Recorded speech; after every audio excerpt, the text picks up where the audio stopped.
to have the assurance, the comfort of knowing that there's the creator of the world cares about every single detail of my life and the life of the people around me. Oh my goodness.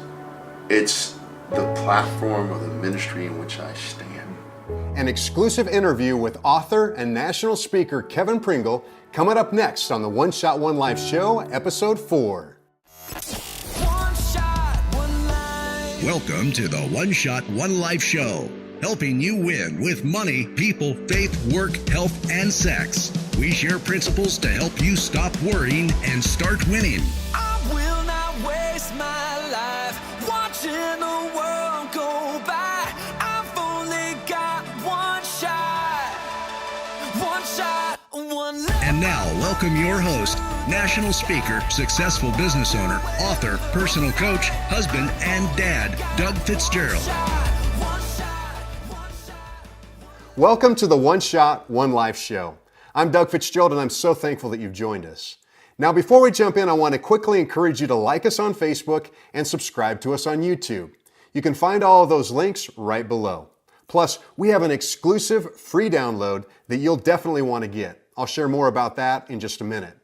Well, you're in for an absolute treat as we kick off part 1 of a 3-part interview in the area of faith with national speaker, author, evangelist, and my dear, dear friend, Kevin Pringle.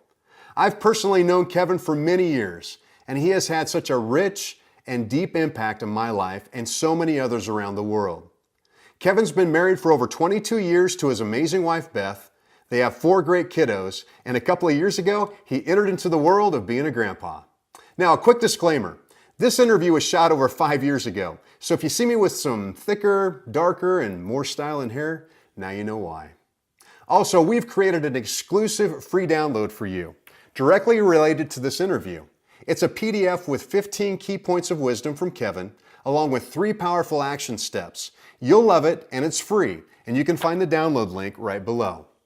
Now, in this first part of our 3-part interview, Kevin openly and transparently answers tough questions about faith, like, does it really matter? Is it real? Is it okay to question our faith? And much more. Plus, he intimately shares how his faith has dramatically impacted his marriage. So let's get started with part 1. How has faith impacted your life? Honestly, it's one of those things that I'm constantly discovering. And it seems as if the more I know about it, the more I learn about it, I find out the less I know. Yet it's the catalyst of my motivation for just moving forward in my life. I was introduced to a relationship with God at a very early age, and without knowing anything about that or what that looked like, because the only really example you had were people who were much older, and it seemed, at least this was kind of the persona that they projected, was they had it all together. And I thought, I'll never achieve that because I know what I struggle with. I know the thoughts that I have when I'm all by myself. And I wonder if God even approved of those kind of things. Yet, now as an adult and as a man, as a father, as a husband, I realize how essential that faith is, because without it, there's no way I could continue being a father. There's no way I could continue being a husband. And obviously there's no way I could continue being a pastor either. So, why do you say that?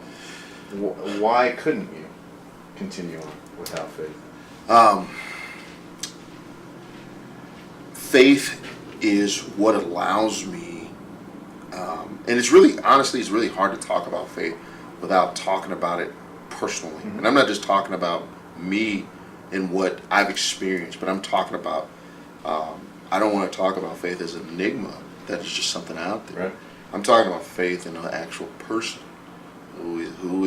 who I've put my faith in Christ, and because of that, it makes it extremely relational, which is the very antithesis of all things that are important to me in my life.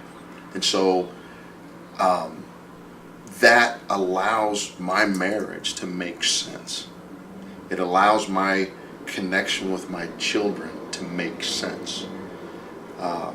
It allows me to, in my vocation, to make sense. And some people would say, well, because of your profession, well, you have to have faith. Well, there's a lot of people in my profession that don't. And yet, the world will say that they're successful at what they do. But it doesn't make sense from my perspective, because I don't measure success for me on what's in my bank account, although it's a decent indicator, but it doesn't indicate everything. I don't measure success on what I park in my driveway. I measure success based upon the relationships that I have with people, and the relationship that the relationship they have with me. My marriage is in a very healthy place, and I love my wife more today than the day we met, and that continues to expand and grow every day I get to spend with her. So let's talk about then with your wife. Mm-hmm. How is faith lived out in your life? How is your relationship with Christ?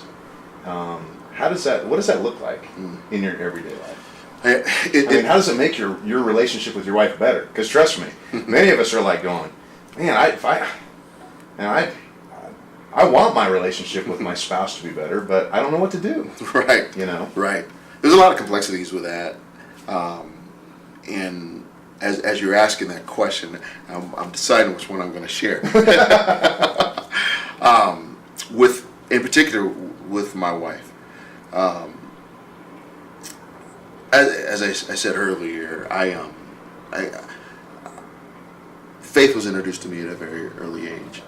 But it wasn't this thing that, okay, now that I have it, and I'm good, and life is great, and it's grand, and, there's, I smell roses every time I wake up.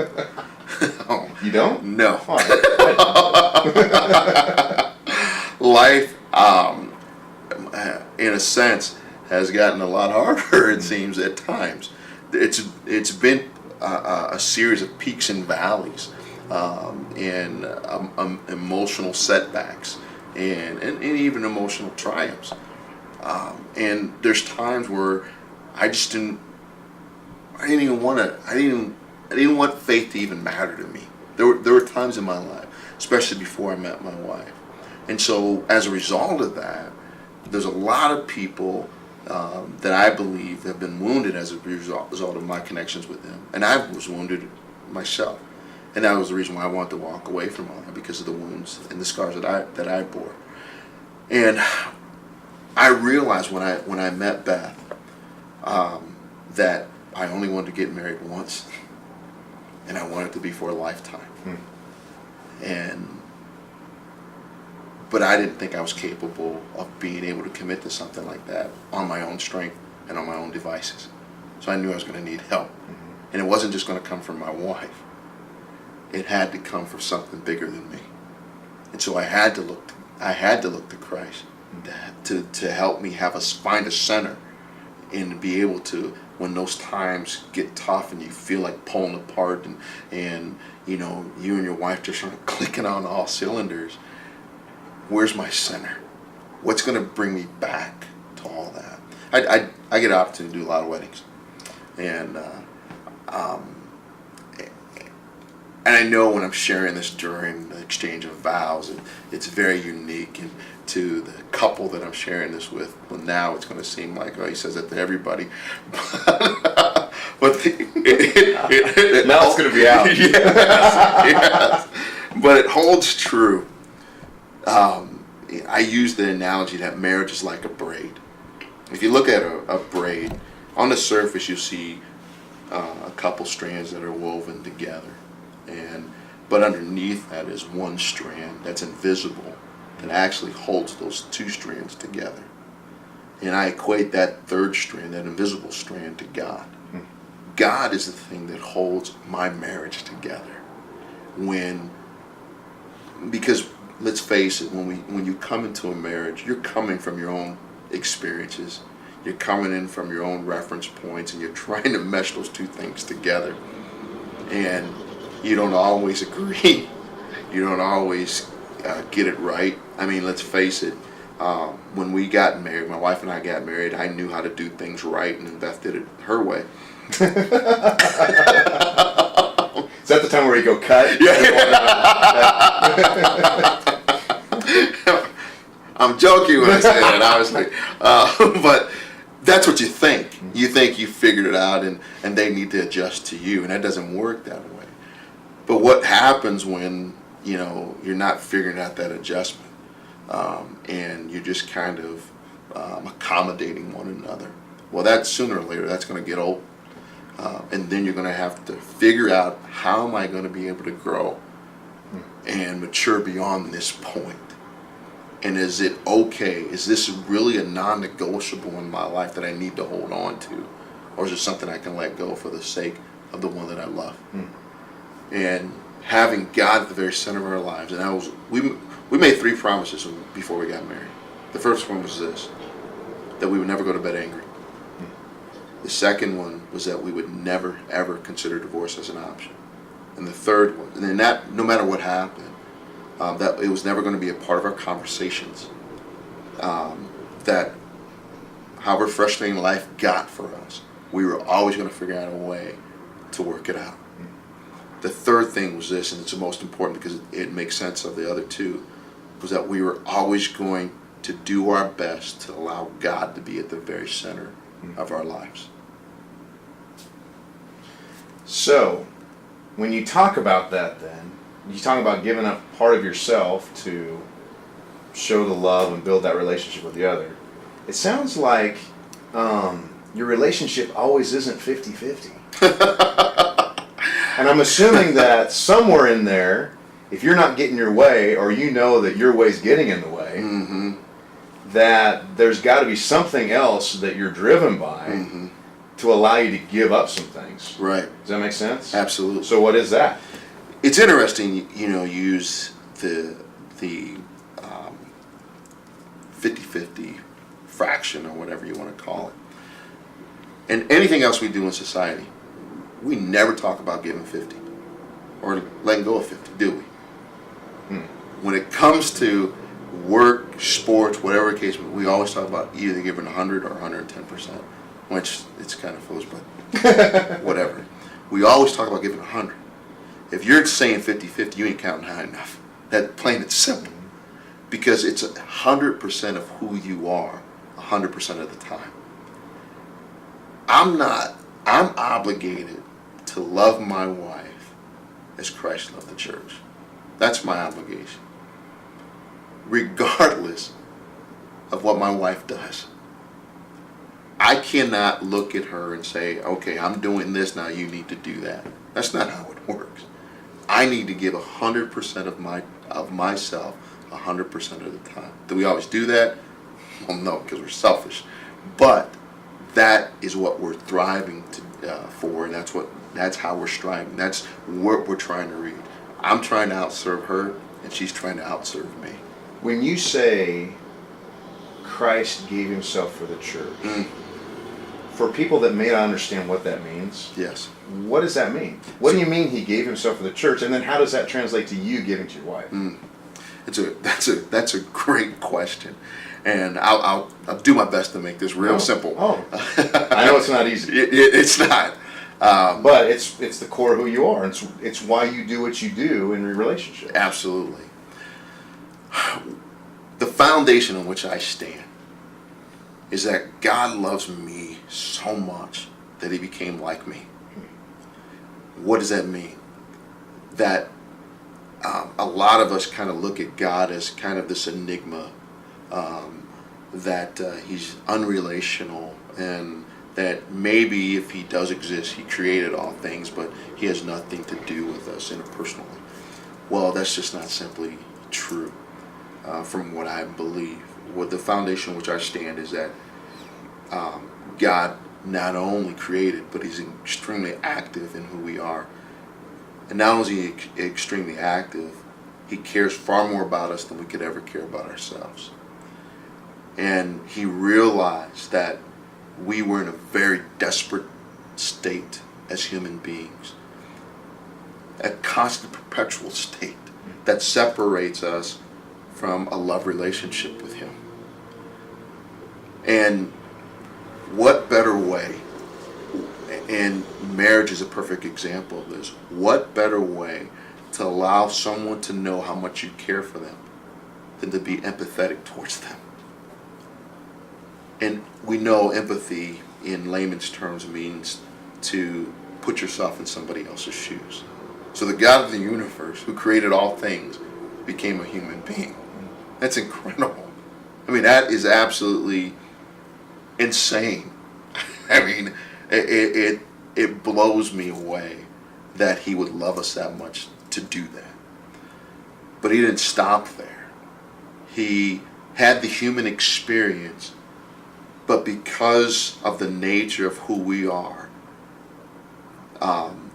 the choices that we make, which the Bible calls sin, it separates us from God. God wanted to close that gap and pay the penalty for that separation. And so what he did is he allowed himself to be accused of treason, if you will, be nailed to a cross, and to be murdered after being falsely accused. That's what he did for the church. He gave his life for the church. The question I always ask couples when I'm sitting down with them, because in Ephesians 5, it says that husbands are supposed to love their wives as Christ loved the church. And I'll ask the husband, what does that mean? And they'll say, well, he died for the church. I think most people understand this. If you lived in America, you've probably heard that somewhere. Well, he died for the church. My question then is why? And I'll usually get this kind of puzzled look. But the answer is really simple. The reason why he died is so that we could have life. It wasn't just to keep us safe. Is that in a marriage, we don't just want to keep our wives safe. We want them to come alive. And so every day I get to look my wife in the eyes, I get to ask myself, is she alive? Am I living my life out in a way that it brings my wife life? That's how I interpret that. So there you have it. Part 1 of our 3-part interview with Kevin Pringle about faith. There were so many great nuggets of wisdom that we highlighted 15 of them in a free download that also includes 3 powerful action steps. You can find the link to get that right below. Now, in part 2 of this interview, Kevin will answer the difficult question, why do bad things happen? You won't want to miss it. If you found this video valuable, we'd really appreciate it if you would share it with your friends and family and give us a thumbs up by clicking the like button below. And over everything else, remember this, you matter to God. There's a great proverb that says when you search for wisdom and then use common sense and discernment to apply it, then you will be able to stop worrying and start winning. And that's our goal at One Shot, One Life. Thanks again for joining us, and we'll see you in the next episode. One shot, one life. Thank you for listening to the One Shot, One Life show. Visit ONESHOT1LIFE.com to download a free copy of our theme song. Plus, find great resources and fresh new content. While you're there, learn how to connect with Doug, participate in his online mastermind group, join his online course, bring him in to speak, and more. Go there now. One shot, one life. ONESHOT1LIFE.com.